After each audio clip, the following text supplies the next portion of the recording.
Serato DJ 1.6. Is it worth it? Now you might ask, what do you mean? Is it worth it? Um, as you may or may not know, SL1 and the Rain 57 is now discontinued because everything is going to be supported with the SL2. So the SL1 and the Rain 57 will never be supported in Serato DJ.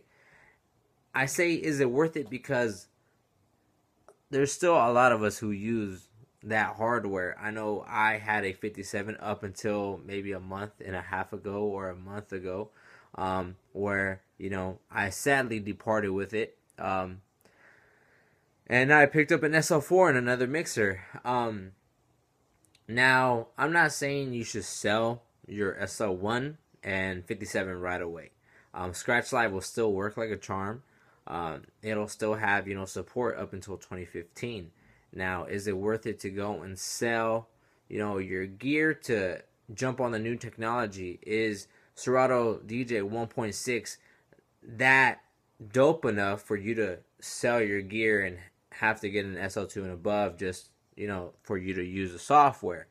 I guess you could say yes and no. Reason no is there's not a huge difference in Serato DJ 1.6. There are some new features that are could be very beneficial to you, but it's not like it's a completely new software. It's basically Scratch Live just added with some nice perks. Now, would I sell my 57 or SL1 just to use a Serato DJ? No. Reason I sold mine was because I found a deal on an SL4, and being that I guest spot a lot, or when I do spin, I spin with other DJs. I wanted the ability to switch DJs without having to use transition, regular vinyl records, like a 62, but without the price tag. What I do like about my SL4 is that I could use it with any mixer. I don't plan on selling it, but I do still plan on getting maybe a 62 or a 900 SRT in the future. I don't want to sell it. Only reason being is because it's a good thing to have. That's one thing that I missed out on, is having an extra Serato box when I had a 57. It definitely comes in handy. Now, reasons you might want to, jump on the upgrade and maybe, sell your gear and switch up your setup so you can use the new software, is because it's new technology. It's only going to grow from here. So, you might as well jump on the bus while it's stopped, while you still can. I'm pretty sure down the road, there's going to be a whole bunch of other things that is going to happen to Serato DJ. I do like how Serato just made it Serato DJ. You could use controllers with it. CDs, vinyl. I really do enjoy that. For a while it was kind of like, oh, you gotta use it you gotta use this controller with itch, or you gotta use this with Serato DJ Intro. Oh, you can use video with this, but you can't use video with that. I do like how basically now if you have Serato DJ, you can use it with anything, and if you have video, you can do it with anything. A couple of the upgrades, new features, I guess I could say, in Serato DJ is, of course, the new expansion pack. They have effects man, I can't even talk today. It's been a long day. They have effects expansion packs. So they got a bunch of new, effects for all you dudes that like to and do all those types of things. I'm not a huge fan of effects, but there are a certain number of effects that I really do enjoy and I use on a regular basis. They also have that new pitch and time expansion pack. Now what pitch and time is where basically you just slow down, you can slow down your track or speed it up very drastically without you losing any audio quality and without it sounding like shit. It'll still be, it'll still keep its pitch, which is nice. So you could do some crazy blends.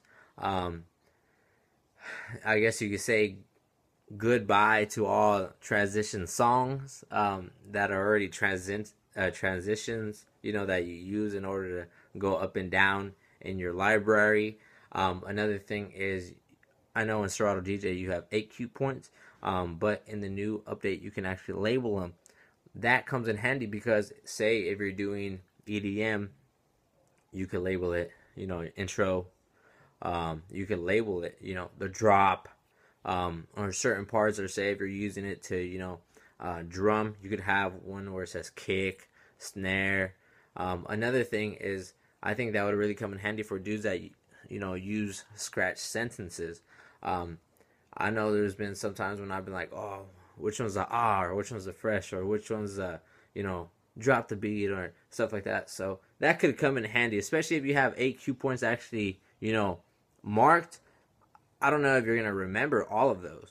So it could come in handy. The thing that's new is quantize mode. Now, if you don't know what quantize is, basically, if you're hitting a cue point and you have quantize on, and if you're slightly off, it'll be on, it'll put it on for you. Excuse me. So quantize just basically means that, when you're hitting cue points and things of that nature, it'll make sure you're on beat and it won't sound slightly off, or it won't sound like shit. So yeah, but you do have to analyze your music. If you don't know how to analyze your music, I could do a video on it, but I'm pretty damn sure you know how to analyze your music. Another thing is Serato DJ 1.6 actually added the stack view. Now, I don't know if a lot of you use that view in Scratch Live. I know when I first started, I did. I know a lot of people, well, when I first started seeing Serato, when I was coming up, I seen everybody use it, vertically. Now, when I started, really getting into it, I found when I had it horizontally, it was better for me. I don't know, it was easier for me, I guess you could say. Not that I was completely Serato facing it the whole time. It's just, when I would look up for, certain references here and there, it was just easier for me to understand. The stacked view, though, I do like. It is horizontal, and you have, all your track names on the side. So it's cool. Plus, you can see more of your track. I know on the horizontal view, you can only see so much. Even if you have your display maxed all the way out, you still can't see as much of the track as you do in the stacked mode. Another thing, of course, the biggest update for Serato DJ 1.6 is its compatibility with other products, I guess you could say. Now you got support for the SL2 and up, your Range 68, and a whole bunch of MIDI controllers. So you're good to go. If you got any of those things, just check out Serato.com, and I'm sure you can see, what's compatible. Another thing in Serato DJ 1.6 is sync. Yes, there is a sync button, but for those of you who, when you see a sync button, you just start ranting on social media, there's a feature where you could turn it off. So it's not that big of a deal. In my opinion, if you have it there and you don't use it, it's not a big deal. Just because you have it on your software or on your, controller or on your mixer doesn't mean you use it. So don't go, firing shots on fucking Facebook about it. It's not that big of a deal. A feature that I really enjoy and that I was happy when I seen it is slip mode. So yes, I will definitely be using slip mode. If you don't know what slip mode is, I actually did a video on it. So go into my channel and you can see DJ, I believe is DJ tips, slip mode. So I showed a couple of tricks that I like to use in slip mode, but slip mode is dope. I will definitely be raping the shit out of the slip mode feature in Serato DJ. And yeah, that's basically it. So is Serato DJ 1.6 worth it?